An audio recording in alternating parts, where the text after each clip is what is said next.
우리가 5월을 지냈는데요. 5월은 보통 가정의 달이라고 했습니다. 어린이날도 있고 어버이날도 있고요. 부부의 날도 있고 성년의 날도 있습니다. 혹시 우리 청년들 가운데 성년 됐는지 모르겠습니다. 물론 이제 5월 달에는 역사적으로 우리가 반드시 기억해야 할 날도 있습니다. 이를테면은 5.16, 예전에는 혁명 그랬다가 지금은 군사 정변. 그래서 이건 좀 독재하고 연관이 있는 날이죠. 또 5.18, 또 예전에는 광주 사태 이렇게 불렀다가 지금은 이제 민주화 운동. 그 문자 그대로 이름에 있죠. 민주화 운동과 연관이 있는 이런 특별한 날짜도 있긴 합니다만, 그래도 이제 기본적으로 5월 그러면 가정의 달. 그럼 6월은 보통 무슨 달로 기억하십니까? 이번이 6월인데요. 평화, 화평이 보통 주제에 들어갑니다. 그도 그럴 것이 우리가 방금 전에 이야기했던 그런 기념일들만큼이나 우리나라 역사에서 소중한 혹은 기억해야 할 이제 그런 날이 있죠. 다름 아니라 6.25라고 하는 한국 전쟁, 남과 북이 싸운 전쟁이 있기 때문에 그렇습니다. 전쟁이 있기 때문에 상대적으로 우리는 평화를 갈구하게 됩니다. 이 평화의 달로 우리가 이야기할 때에 이 평화, 사실 이게 이제 전쟁을 했던 그런 시기, 전쟁을 했던 상대국이 있기 때문에 평화를 말한다는 게 여간 어려운 일이 아닙니다. 말로는 우리가 평화를 이야기하는데 결국 평화란 우리와 어쨌든 적대했던 그 적대국 혹은 적대 민족 혹은 우리 동족이던 그들과 우리가 어떻게 평화를 이룰 것인가 하는 겁니다. 일본 쪽 나가사키라든지 히로시마 쪽에 가면 이제 평화공원이 있습니다. 그러니까 두 군데 있는 이유는 우리 성도님들이 잘 아시는 바와 같이 두 군데 원자 폭탄이 투하됐기 때문이죠. 어느 쪽을 가보든지 간에 그들이 이제 만든 이 평화공원이 말하고자 하는 이유가 뭐겠습니까? 어찌되었던 전쟁이 이제는 멈춰야 되겠다. 평화가 있어야 되겠다라는 그런 강조를 하고 있는 겁니다. 자, 이 평화라고 하는 말, 오늘 우리가 이제 성경성에서는 이제 보통 화평이라는 말도 나오고요, 또 화해라고 하는 말도 나옵니다. 우리가 이 북한과 평화할 수 있을까? 우리 민족 입장에서는 제국주의 시절 일본과 과연 화목할 수 있을까?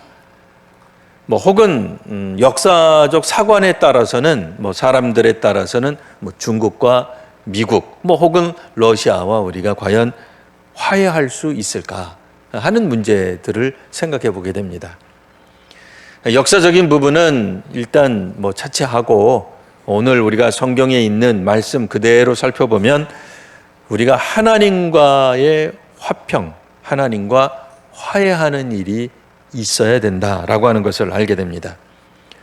사람들 간에 갈등이 일어나고 반목이 일어나고 전쟁이 일어나고 서로 저주하고 원망하고 서로 죽이고 했던 그 상대국 사람들을 용서하고 또 받아들이고 평화를 이루는 것. 근데 이제 문제는 이 대상이 하나님이에요. 과연 우리가 하나님하고 화평할 수 있을까? 평화를 누릴 수 있을까? 하는 그런 심각한 질문을 지금 하고 있는 겁니다. 우리도 우리와 싸웠던 그런 어떤 대적들과 하나 되고 평화롭기가 정말 어려운데 우리와 하나님 사이에 그러면 무슨 문제가 있어서 멀어졌겠어요? 성경, 우리 기독교적 관점에서 보면 죄 때문에 그렇습니다. 아담 때문에 벌어진 이 죄, 아담으로부터 시작된 죄 때문에 인류, 이 세상에 사망이 들어왔고 이 사망은 결국 하나님과 우리 사이의 거리를 점점 더 멀어지게 하고 말았습니다. 사람들은 율법이 주어졌는데도 하나님 말씀에 따라 순종하지 못함으로 계속 심판, 저주를 받게 되었던 거죠. 자, 그러면 이제 이 율법으로도 안 된다면, 로마서에서 이미 나와 있는 거죠. 율법으로도 안 된다면 도대체 무슨 방법으로 하나님과 화평할 수 있느냐? 그러니까 오늘 우리가 읽은 성경에는 그 의롭게 하심이라고 하는 표현이 나옵니다. 의롭다 하심, 그러니까 의롭게 된다는 거예요. 그래서 우리가 일반적으로 생각하는 정의롭다, 공의롭다라고 생각한다면 뭐 착하다, 옳다, 법을 어기지 않는다라는 개념이 됩니다. 근데 우리는 성경을 통해서 이미 로마서 시대, 그러니까 로마서가 쓰여졌을 때 당시의 성도들은 율법, 그러니까 법이에요, 법. 그러니까 율법, 그러니까 굉장히 종교적이고 율법을 뒤집으면 법률이 되죠. 그러면은 이거는 굉장히 세상법인가 보다 싶은데 사실 영어로 치면은 똑같습니다. 영어로 치면은 다 똑같은 표현이고 원어적 의미로도 다 똑같은 의미예요. 다 그냥 법이에요, 법. 그러니까 시내산에서 하나님이 모세를 통해 이스라엘 백성들에게 지키라고 주신 법, 그 법을 뭐 때로는 율법이라고 불렀습니다만 그냥 법이에요. 하나님의 법, 규칙, 질서. 그러니까 이 법을 어기는 순간 사람들은 범죄하게 되는 거죠. 그러니까 죄가 분명해지는 거죠. 그러니까 하나님이 하지 말라고 하는 것을 어기는 순간 하나님과의 거리는 멀어지는 거예요. 그러니까 하나님과 화목할 수 없어요. 하나님과 화해가 일어나지 않아요. 하나님은 심판하시기 때문에 인간은 멀어지게 돼 있어요. 그래서 율법으로는 도무지 이게 해결이 되지 않는 거예요. 구약의 율법으로는, 법률로는 하나님과 우리 사이가 해결이 되지 않아요. 그래서 아브라함 이야기를 먼저 했죠. 이 앞부분, 그러니까 로마서 오늘 우리가 5장을 읽고 있는데요. 앞부분 4장에서 이미 아브라함 이야기를 했습니다. 그러니까 아브라함이 하나님 앞에서 의롭다 하심, 의롭다 여김을 받을 때에, 다른 말로 이걸 칭의, 의롭다 하심을 받을 때에 어떤 상태였느냐? 과연 그가 할례를 받았을 때냐? 아니에요. 할례를 받았다고 하는 것은 법을 지킨 거죠. 법에 따라, 율법에 따라 할례를 받은 거예요. 그 법을 지켜야죠. 그런데 아브라함이 하나님의 말씀, 그러니까 하나님의 말씀을 믿고 따랐을 때에 그는 이미 의롭다 하심을 받습니다. 그래서 사도 바울은 이것을 그러니까 증거로서 당시에 있었던 유대인 성도든 비유대인 성도든 우리 모두가 다 율법으로는 하나님 앞에 의롭다 하심을 받을 수 없습니다. 그러니까 오로지 하나님 앞에 의롭다 하심을 받는 것은 믿음입니다 라고 하는 것을 이미 설명한 바 있습니다.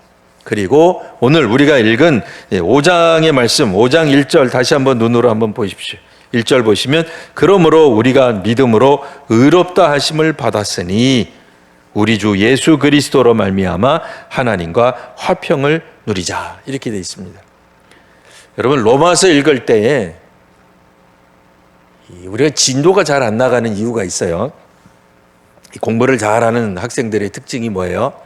앞에 거를 기억하고 있어야 됩니다. 1단원 1과를 기억하고 있어야 사실 2과가 잘 나가기가 쉬워요. 그러니까 앞에 거 기억 못하면 뒤에 게 잘 안 돼요. 그러니까 초등학교 산수 과정을 잘 맞춰야 중학교 과정이 쉬운 거예요. 물론 우리 성도님들은 나는 중학교 과정 안 했다. 나는 뭐 해법을 했다. 뭐 정석을 했다. 뭐 이런 분도 있을 거예요. 그러나 기본적으로 교과서 위주로 이야기하자면 초등학교 교과서를 잘 공부해야 중학교가 쉬운 거예요. 그러니까 앞에 게 뭔지를 알아야 돼요. 이 로마서를 읽다가 보면은 종종 그러므로 이 단어가 무수히 많이 나와요. 그래서 무슨 폭탄 같아요. 그래서 우리가 성경을 막 분절해서 읽잖아요. 막 잘라서 읽잖아요. 그러니까 우리가 성경 암송 아시죠? 암송 카드. 옛날에 무슨 어떤 선교단체에서 만든 암송 카드 뭐 이런 게 있었어요. 그래서 우리 그런 거 가지고 많이 외웠잖아요. 근데 그게 굉장히 좋아요. 왜 좋아요? 앞에는 한글, 뒤에는 영어도 되어 있고 또 아무데나 주머니 가지고 다니다가 내가 맞나 틀리나 암송하는 때 정말 좋았어요. 근데 그것만 좋아요. 근데 문제는 이거를 잘못 외우면 성경 앞뒤를 무시하고 외우면 이게 복잡해져요. 특히 이 그러므로 나와 있는 구절들은 이 그러므로 이 앞의 내용이 뭔지를 모르면 이게 해석이 그냥 영 엉뚱한 데로 가버릴 수가 있다는 거죠. 그래서 오늘 우리가 읽은 이 5장 1절에 이 그러므로 이게 나와요. 이제 그러다 보니 앞에 거를 설명 안 할 수가 없어요. 앞에 것을 다시 기억하지 않을 수가 없어요. 그러나 짧게 설명하면 이렇습니다. 아브라함은 율법으로 의롭다 하심을 받은 게 아니다. 하나님과 관계를 맺고 하나님 앞에 나아가고 하나님하고 대화할 수 있는 자격이 뭐예요? 의로워지는 거예요. 왜요? 구약 성경에 따르면 의인이 있고 악인이 있어요. 의인은 하나님으로부터 복을 받지만 악인은 심판을 받아요. 그런 측면에서 의인과 악인이 확 구분이 돼요. 그러니까 오늘날 우리들이 생각하는 것처럼 법을 어겨서 재판을 받고 감옥에 들어가느냐, 그러면 악인이다, 범죄한 사람이다. 우리는 그냥 의인까지는 아니어도 보통 사람이죠. 우리는 법 없이도 사는 거죠. 아까 그런 개념이 아닌 거예요. 구약 성경에서 말하는 의인, 그러니까 우리가 의인이 안 되면 기본적으로 하나님과 마주할 수 없어요. 이게 소위 말하는 형법적인 무슨 법적인 용어가 아닌 거예요. 종교적 의미에서 의인이 돼야 돼요. 그러니까 하나님이 우리를 의롭다 여겨주셔야 되는 거예요. 그러니까 의롭지 않으면 뭐야? 하나님이 의로우시기 때문에 하나님의 의에 가깝지 않으면 가까이 가는 모든 사람은 죽게 돼 있어요. 하나님이 의롭기 때문에 의롭지 않은 사람이 가까이 못 간다 그 얘기예요. 그럼 의로워지려면 어떻게 해야 되겠느냐? 자, 이제 구약의 율법은 다 이제 접어두고요. 아브라함은 이미 믿음의 시절, 그러니까 믿음으로 율법을 알기 전에, 율법은 모세 때 나온 거니까 아브라함하고 모세하고 시간적 간격이 얼마나 넓습니까? 아브라함은 하나님의 말씀을 믿었을 때에 하나님이 그것을 그의 의로 여기셔요.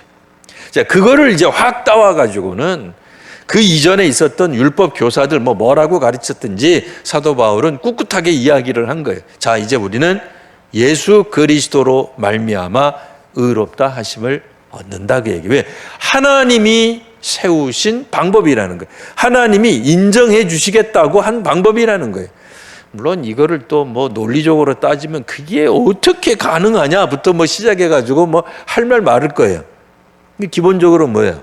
하나님이 의롭다 하시겠다고 작정하신, 만드신, 하나님이 허용하신, 하나님이 허락하신 방법이 옛날에는 율법이었다면, 일반적인 유대인들에게 말을 한다면 이제 그렇죠. 일반적으로는 율법이었다면, 율법을 잘 지켜서 의인이 되는 거였다면, 이제는 율법이 아니라 하나님이 보내신 예수 그리스도를 믿는 사람, 그 사람을 의롭다 하시겠다는 거예요.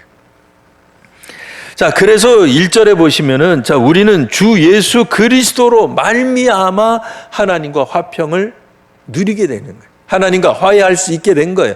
하나님 앞으로 나아갈 수 있게 된 거예요. 하나님이 우리를 부르시게 되었다 그 얘기예요. 그러니까 하나님이 만드신 방법이다 그 얘기. 그러니까 전에는 물론 율법 줬어요. 그러니까 아브라함 이전에는 당연히 율법이 없었고요. 아브라함 때는 믿음이었다면 모세 이후에는 율법이 있었어요. 그런데 오랜 세월 수백 년 동안 지나오는 가운데 율법으로 의롭다 하고 완전하게, 왜냐하면 율법은 하나라도 어기면 악인이에요. 하나라도 어기면 어긴 거예요. 범법한 자가 되는 거예요. 그래서 성경에서는 우리가 지난번에 읽었잖아요. 민수기 때 누군가가 부정해지면 일주일 동안 어떻게 돼요? 부정을 씻는 행위를 해야만 했어요. 부정을 씻는 과정을 겪어야 됐어요. 이건 설명 안 해도 되죠. 지금은 코로나 걸리면 일주일 자가격리, 너무 우리 아주 그냥 그래서 코로나한테 감사할 건 없는데 그냥 우리가 너무 쉽게 이해합니다. 그러니까 부정으로부터 해결되는 시간이 필요했다 그 얘기예요. 이건 그건 이제 의료적인 방역적인 차원이라면 종교적인 의미에서도 시간이 필요하고 방법이 필요하고 나중에는 일주일쯤 지난 다음에는 내 증상이 호전됐을 때 당시에는 의사가 없었잖아요. 구약시대 때는. 그래서 의사 역할을 했던 제사장에게 나가서 자기 몸을 보인 다음에 제사장이 괜찮다, 나았다라고 판단되면 사회에 복귀했다는 것 아닙니까? 네. 비로소 성전에 나갈 수 있는 거예요. 비로소 성전이 없던 시절 같으면 성소로 나갈 수 있고 하나님 앞에 제물을 드릴 수 있게 된 거죠. 하나님 앞에 온전해져야, 하나님이 의롭다 여기셔야, 하나님 앞에서 의인으로 인정받아야 하나님 앞에 제사를도 드릴 수 있고 하나님이 부르시기도 하고 하나님이 쓰시기도 한다는 게 기본적으로 구약 성경에서부터 신약 성경에 관통되는 주제 중 하나예요. 근데 오늘 신약에서는, 로마서에서는 그럼 우리가 어떻게 의롭게 될 것인가? 그러니까 기본적으로 의롭다는 건 정의롭다는 게 아니에요. 그래서 여기서 이제 걸리는 분들이 많아요. 교회 다니고 우리 앞집에 윗집에 권사님이 살아서 조용할 줄 알았더니 그냥 위에서 쿵쿵쿵쿵거리고, 내가 좀 조용해달라고 그렇게 얘기했는데 자기가 권사라고 얘기하면서, 그런 거 있잖아요. 왜 교회를 오래 다녔는데 왜 교회가 우리에게 피해를 주느냐? 있을 수 없다. 아니, 있을 수 있어요. 변명하는 게 아니라 우리 신학 구조 자체가 그렇게 돼 있어요. 법적으로 세상 사람들 앞에 하나의 어떤 부끄러움도, 한 점 부끄러움도 없는 그런 온전한 상태가 의가 아니에요. 그러면 아무도 못 간다는 거예요. 실제로 그렇잖아요. 우리가 역사적으로 볼 때 예전에 20년 전, 30년 전, 50년 전에 초등학교 시절에, 그때는 국민학교 시절에 배웠던 어떤 분들의 시, 어떤 분들의 소설, 우리는 좋다고 그거 막 외우고 그랬어요. 근데 세월이 지나고 나니까 그 세상에 그분이 친일파였디야. 세상에 그분이 북으로 넘어갔디야. 그래가지고 교과서에서 막 사라지잖아요. 이거 그냥 역사적 판단에만 그냥 이야기한 겁니다. 그러니까 우리 때 좋다고 하고 우리 때는 정말 그것이 감동적이라고 해서 배웠는데 세월이 지나고 나서 이렇게 들춰보니까 그분 속에 그게 진짜 흠인지 아닌지 모르겠습니다. 어쨌든 역사적으로 흠결이 있다고 생각돼서 교과서에서 사라지기도 하더라, 그 얘기예요. 오죽하면 털어서 먼지 나지 않는 사람 없다라는 말이 있겠습니까? 누구든 다 문제가 있어요.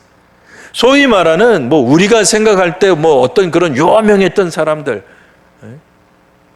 그런 사람들 속에도 뒤집어보면 비리가 있어요.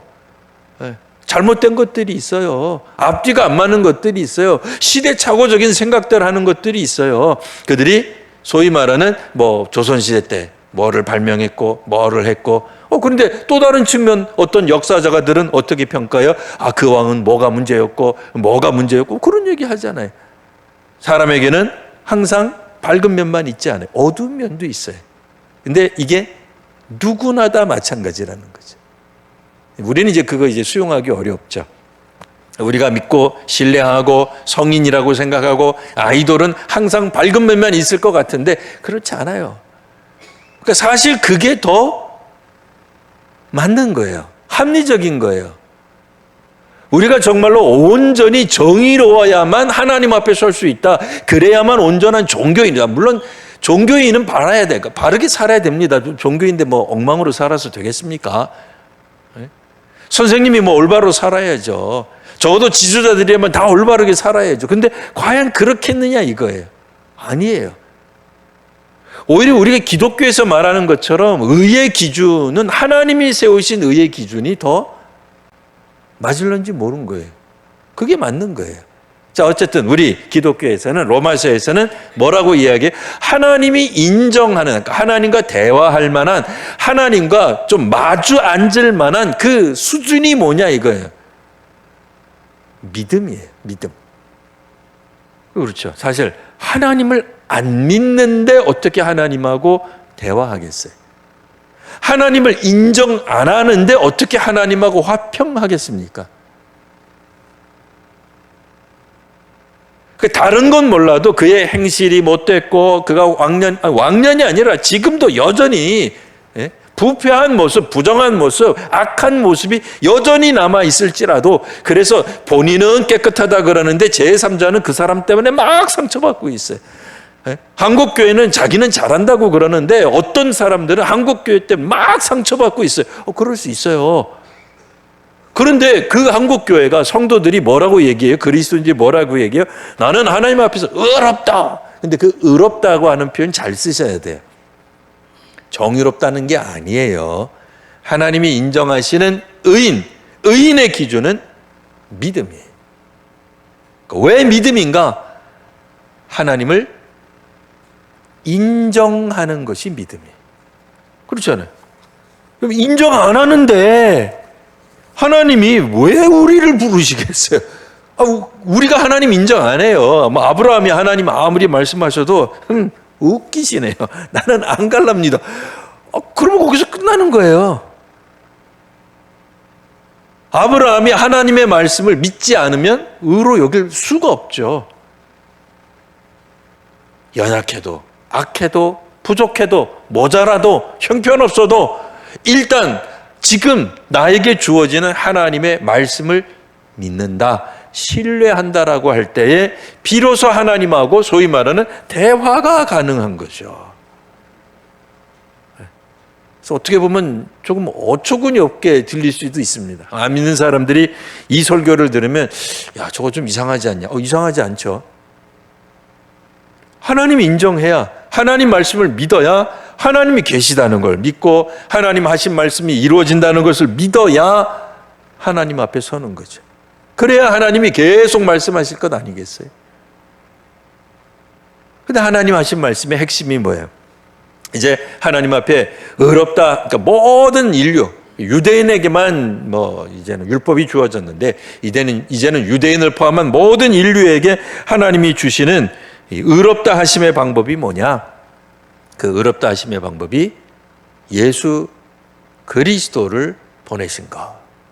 그러니까 예수 그리스도를 믿는 자는 이제 의롭다 하심을 받게 되는 것입니다. 자, 그래서 이제 쭉 넘어가셨어요. 3절. 그 예수를 믿는 사람들이 특징이 있는데요. 갑자기 환란이 나와요. 뜬금없이 환란이 나올 때는 왜 환란이 나오겠어요? 2000년 전 로마 교회가 환란 중에 있었다라고 하는 걸 알 수 있는 거죠. 위기가 있었어요. 고통이 있었어요. 예수 믿을 때 그냥 마냥 행복한 게 아니에요. 환란이 있었어요. 자, 그런데 이 믿음이 있는 사람들의 특징이 뭐냐? 3절에 보시면 환란은 인내를, 환란 중에서도 인내를 가지고 또 인내를 통해서 연단, 더욱더 견고해지는 거죠. 견고해지면서도 소망을 갖는 대로 나아갔다라고 하는 겁니다. 이 말씀은 결국 광야를 걸었던 출애굽 백성하고 너무 다른 모습을 보여주는 거죠. 하나님의 기적, 하나님의 돌보심, 하나님의 역사하심 가운데 그들은 홍해를 건넜고 여전히 하나님의 구름과 불기둥이 인도하는 가운데 광야에 있었지만 아침마다 만나를 먹고 있었고 필요하다면 메추라기도 먹고 목마를 때 반석 위에서 물도 마셨지만 출애굽 1세대는 어떻게 했다는 거예요? 이 환란을 인내하지 못했어요. 불편하니까 불평으로 가득 차버렸어요. 조금만 불편해도 견디질 못했어요. 결국 결과는 출애굽 1세대는 모두 다 광야에서 생을 마감하는 것으로 끝나죠. 그러나 이제 로마에 있는 교회, 로마에 있는 성도들은 그렇지 않다는 거예요. 그때도 똑같이 환란이 있었어요. 또 다른 의미에서의 환란이죠. 환란과 위기가 있었는데 이때 성도들에게 요구하는 바 뭐예요? 자, 인내합시다, 그 얘기예요. 우리들은 인내하는 사람은 참고 견디다 보면은 연단이 된단 말이에요. 태권도 하시는 분들은 정권 지르기를 조금 더 강화시키기 위해 널빤지 같은 걸 막 손으로 막 때립니다. 뭐가 생겨요? 굳은 살이 생겨요. 기타를 치는 사람도 처음에는 그냥 이 기타 이 줄이 얼마나 아픈지, 나중에는 막 손이 막 물집이 생기고 막 터지고. 근데 인내하면 어떻게 돼? 나중에 연단, 굳은 살이 베개져요. 더는 안 아파요. 연주하는데 하자가 없어요. 문제가 없어요. 그런 것처럼 그 과정으로 나아가야 되는데 그거를 할 수 있다는 거예요. 이유는 소망이 있기 때문에. 어떤 소망? 소망은 문자 그대로 하나님이 하신 말씀들에 대한, 약속들에 대한 신뢰예요. 소망은 당장은 이루어진 것이 아닙니다. 붙잡은 것이 아닙니다. 만진 것이 아니에요. 하지만 하나님의 말씀을 믿기 때문에 소망 가운데 있을 수 있는 거예요. 안 믿는 사람들이 보면 참 어리석은 거죠. 저 죽어보지도 않았는데 천국 있다 그러고, 하나님이 뭐 돌보아 주신다 그러고, 하나님 보여줘라 말이야. 하나님 어딨냐? 이러는데 믿음의 사람들은 이 소망은 하나님의 말씀에 기초하기 때문에 소망이 있는 겁니다. 마지막 절 5절에 이렇게 나옵니다. 자, 성령으로 말미암아 하나님의 사랑이 우리 마음에 부은 바 됨이니. 성령께서 우리 성도님들의 마음에 부은 바가 되면 하나님의 사랑을 느낄 수 있게 됩니다. 그래서 성령 충만한 역사가 나타나야 돼. 그러니까 성령 충만한 역사는 물론 방언도 하고 예언도 하고 환상도 보고 기적도 일으키는 게 있어요. 뭐 없다는 게 아닙니다. 그거 성령께서 하시는 겁니다. 근데 또 하나는 성령의 역사 가운데 나타나는 증상, 현상, 그게 바로 하나님의 사랑으로 가득 차는 거예요. 여러분, 우리 마음이 기뻐집니까? 소망 가운데 흔들리지 않게 됩니까? 특별히 기도할 때 불이 뿜어지는 역사가 나타나지 않아도 환난 가운데서 하나님의 약속이 믿어지고 하나님의 사랑이 가까이 있다는 게 확신이 된다면 그게 바로 성령께서 충만하게 역사하시는 현상, 결과입니다.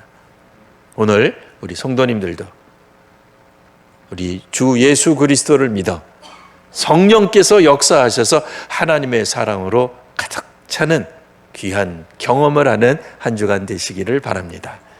기도하겠습니다. 하나님, 오늘 믿음으로 살아가는 주의 자녀들에게 은혜를 더하시니 감사합니다. 오늘 저희로 오직 하나님 말씀에 대한 믿음으로 살아가게 하여 주시옵소서. 하나님께서 하셨던 말씀, 하나님께서 하시는 수많은 여러 가지 방법들 저희들이 믿게 하시고 그 믿음에서 오늘 저희들 신앙생활 하게 하여 주옵소서. 거룩하신 우리 구주 예수님 이름으로 기도합니다. 아멘.